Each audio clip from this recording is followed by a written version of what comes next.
नमस्कार, मैं हूं राहुल चौधरी और डीएनपी इंडिया में आपका स्वागत है। ब्रजभूषण शरण सिंह बनाम पहलवानों के दंगल में अचानक सरकार ने बड़ा फैसला लिया। दिग्गज किसान नेता और पूर्व पीएम चौधरी चरण सिंह की जयंती से ठीक दूसरे दिन बीजेपी ने तूल पकड़ते विवाद को शांत करने की कोशिश की। खेल मंत्रालय ने रविवार को भारतीय कुश्ती महासंघ WFI को अगले आदेश तक निलंबित कर दिया। हवाला यह दिया कि नवनिर्वाचित संस्था ने उचित प्रक्रिया का पालन नहीं किया।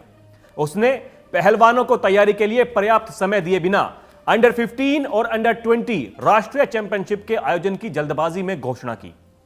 यह भी कह दिया कि नई संस्था पूरी तरह पुराने पदाधिकारियों का रिमोट कंट्रोल थी। WFI के चुनाव 21 दिसंबर को हुए थे। इसमें पूर्व अध्यक्ष ब्रजभूषण शरण सिंह के खसमखास संजय सिंह ने जीत दर्ज की थी। इस जीत ने पहलवानों को बेचैन कर दिया था। संजय सिंह के WFI अध्यक्ष बनने के विरोध में गुरुवार को ओलंपिक मेडलिस्ट साक्षी मलिक ने कुश्ती को अलविदा कहा, तो अगले दिन बजरंग पूनिया ने पद्मश्री पुरस्कार लौटा दिया। कांग्रेस नेता प्रियंका गांधी की साक्षी और बजरंग से मुलाकात के साथ ही इस पर सियासत गरमाने लगी। मामला और आगे बढ़ता उसके पहले सरकार ने फेडरेशन को ही निलंबित कर दिया। इस तरह उसने सांप भी मार दिया और लाठी भी नहीं तोड़ी।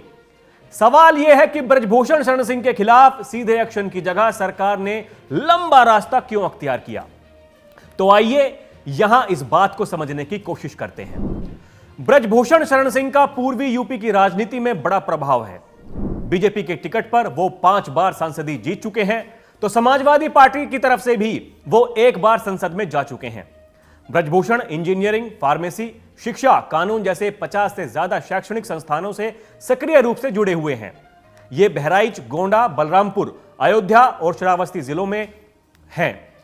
बचपन से ही अयोध्या के अखाड़ों में कुश्ती में समय बिताने के अलावा ब्रजभूषण शरण सिंह राम जन्मभूमि आंदोलन से भी जुड़ गए थे।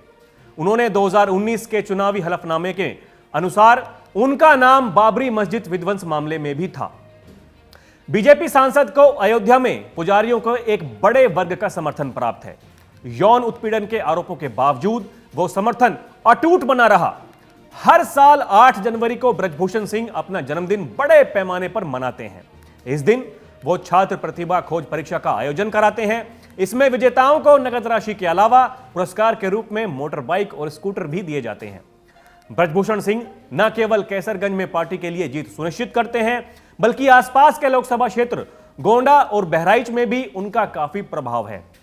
पार्टी के अंदरूनी सूत्रों के मुताबिक इस वजह से पार्टी ने उन्हें बड़ी जिम्मेदारी दी हुई थी।